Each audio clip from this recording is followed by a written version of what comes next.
صباح الخير على كل واحد بورسعيد ومحب للنادي المصري. اقسم بالله انا من امبارح متضايق جدا جدا جدا، وعارف ان انتوا كمان زعلانين ومتضايقين، بس عاوز اقول لكم على حاجه. الكابتن ايهاب لما كان بيلعب الكابتن حسام حسن كان بيقعد يتنطط على الخط ويجري على الخط. الكابتن ايهاب بقى له 3 ماتشات بالظبط ولا بيتحرك من مكانه، حاطط ايده في جيوبه. هو الجو ساعة عندك ولا ايه يا كابتن ايهاب؟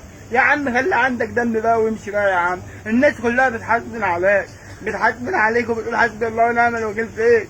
انت لو عندك شعور بتحس بالناس امشي يا عم، خلي عندك دم بقى، خلي عندك دم بقى، امشي بقى، احنا مش طايقينك يا جدع. اقسم بالله انت لو نزلت الشارع الناس هتهاجمك. يا عم امشي امشي ابوس ايدك، امشي، النبي بيقع. انت بتاع نادي شركات خلاص، انت رحت الزمالك خلصت من دول 32 ومشوه، ما جدش على مرتضى منصور ومشاه. لكن انت هنا جاي في سبوبه مع مجلس اداره ضعيف برئاسه الحاج سامح حلبيسه. انا مش عايز بس اغلط عشان الناس محدش يمسك عليا دله والكلام ده. انا بقول على مجلس الاداره عايزين تعملوا مصالحه مع الجمهور، تجيبوا حسام حسن، هو الحل الانسب. مش ضعف ليكم. ايه لما دي السنه اللي فاتت زيدان الشكل حصل مشكله مع مجلس الاداره مشى، النتائج بقت وحشه، مجلس الاداره بتاع ريال مدريد اتعاقد مع الدين مره ثانيه. مش عيب يعني لما انتوا تجيبوا حسام حسن ثانيه؟ يعني مش عيب، هو حسام حسن الحل، هتجيبوا يمين شمال هو حسام حسن الحل.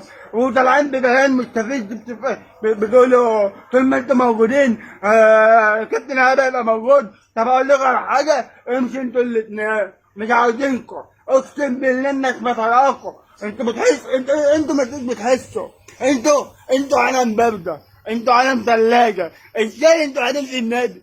اقسم بالله انتوا ما بورسعيديه. انت لو بورسعيديه بتحب النادي المصري هتبقوا خايفين على النادي.